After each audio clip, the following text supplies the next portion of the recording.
पहली वीडियो जो ग्लाइकोलिसिस मैंने बताई थी, ये जो है ये क्रेब्स साइकिल है, ठीक है।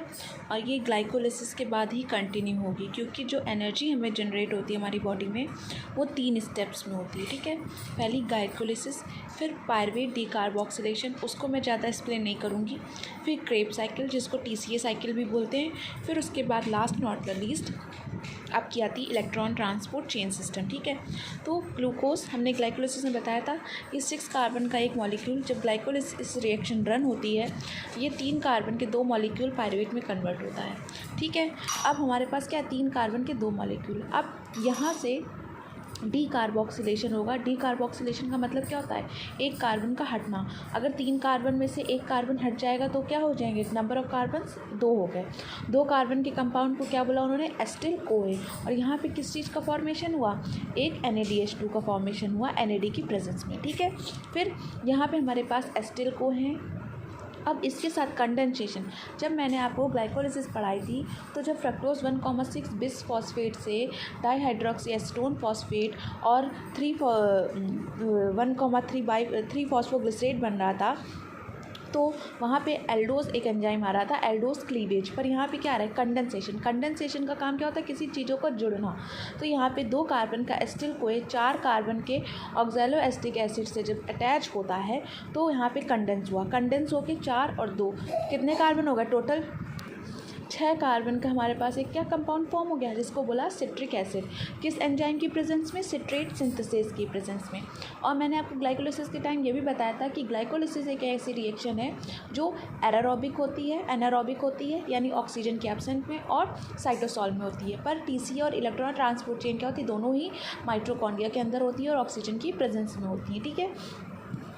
फिर यहाँ पे एक 6 कार्बन का कंपाउंड बन गया, इसे क्या बोलेंगे, सिट्रिक एसिड। सिट्रिक एसिड क्या है, फिर ये अपने citric acid 6 carbon compound citric acid जब बनेगा तो ये अपने को एंजाइम A को फ्री कर देगा, जो वापस जाएगा पायरुवेट ऑक्सीडेशन में, ठीक है।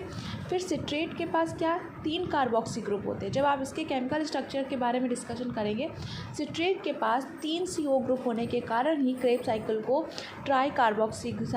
ट्राईकार्बोक्सिलिक एसिड और TCA साइकिल भी कहा जाता है। चलिए फिर आगे हम सिट्रेट पे।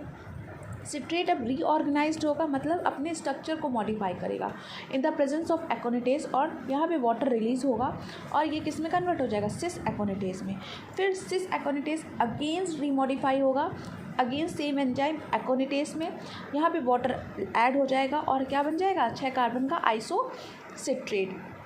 यहाँ पे एक चीज़ याद रखना, 2 एंजाइम सक्सिनेट और एकोनिटेज ही इनर मेम्ब्रेन एम्बेडेड होते हैं एंजाइम, और सब एंजाइम ऊपर आउटसाइड पे होते हैं, ठीक है। फिर आइसोसिट्रेट बन गया। आइसोसिट्रेट भी अभी तक 6 कार्बन का कंपाउंड है। अब यहाँ पे डीकार्बोक्सिलेशन होगा। डीकार्बोक्सिलेशन का मतलब कार्बन्स का हटना, एक कार्बन हटेगा और क्या बनेगा, अल्फ़ा कीटो ग्लूट्रेट। अल्फ़ा कीटो ग्लूट्रेट क्या होता है, ये कंटिन्यू रिएक्शन होते हुए इसके फर्दर काम क्या होते हैं, अमीनो एसिड के फॉर्मेशन में हेल्प करवाना। और यहाँ पे हमें NAD की प्रेजेंस में एक NADH मिलेगा।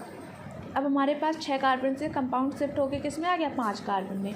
और आइसोसिट्रेट से अल्फ़ा कीटो ग्लूट्रेट का बनना क्या कहलाएगा, किसकी प्रेजेंस में, isocitrate dehydrogenase oxidative decarboxylation reaction. ये इस रिएक्शन की, ये साइकिल की पहली ऑक्सीडेटिव डीकार्बोक्सिलेशन रिएक्शन थी। अब आ जाइए अल्फ़ा कीटो ग्लूट्रेट 5 कार्बन से, अब ये 5 कार्बन से शिफ्ट होगा अगेंस्ट सक्सिनिल को एंजाइम A, यहाँ पे को एंजाइम A लगेगा अल्फ़ा कीटो ग्लूट्रेट डीहाइड्रोजनेज एंजाइम की प्रेजेंस में।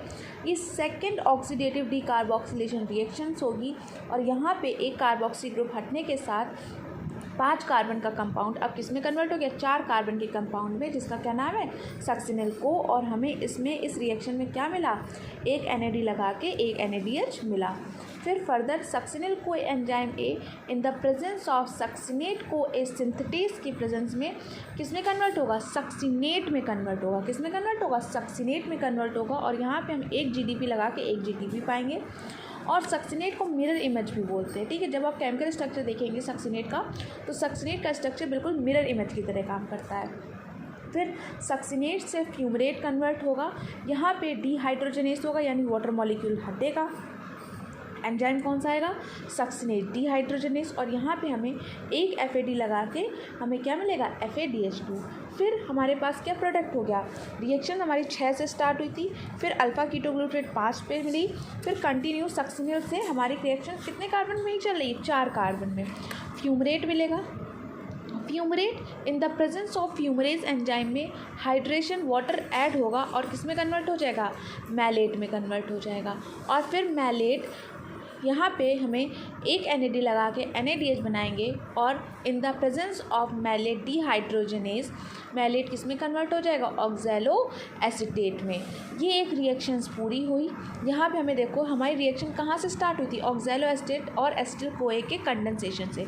जब एक ग्लाइकोलिसिस पूरी हुई, उससे पायरुवेट बने, उससे एसिटिल कोए बना, उसके साथ ऑक्सैलो एसीटेट ने कंडेंट किया और पूरी TCA चली।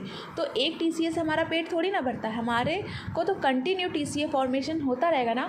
तो हमको रॉ मटेरियल भी तो चाहिए। हमारे लिए रॉ मटेरियल क्या है, एसिटिल कोए, तो हमें रॉ मटेरियल मिल जाता है ग्लाइकोलिसिस के बाद पायरुवेट से डीकार्बोक्सिलेशन में, और ऑक्सैलो एसीटेट क्या, रॉ मटेरियल साइकिल को स्टार्ट करने के लिए उस साइकिल के एंड में ही हमें रॉ मटेरियल मिल जाता है। ये थी TCA साइकिल। ठीक है, बेसिक याद करना है तो सिस्ट्रेट, सिट्रेट से cis aconitase, isocitrate, alpha ketoglutarate, succinyl CoA, succinate, fumarate, malate, oxaloacetate. ठीक है, टोटल यहाँ पे आप बात करेंगे सिट्रिक एसिड साइकिल में, तो आइसोसिट्रेट से अल्फा कीटोग्लूट्रेट और अल्फा कीटोग्लूट्रेट सक्सिनेट और मैलेट से ऑक्सैलो एसीटेट, यहाँ 3 जगह NADH का फॉर्मेशन होता है, और सक्सिनिल कोए से फ्यूमरेट से सक्सिनेट बनता है, वहाँ एक GTP का फॉर्मेशन होता है, और सक्सिनेट से फ्यूमरेट बनाने में एक FADH का फॉर्मेशन होता है। आई होप आपको समझ में आ गई होगी। ठीक है, तो ये थी TCA की वीडियो।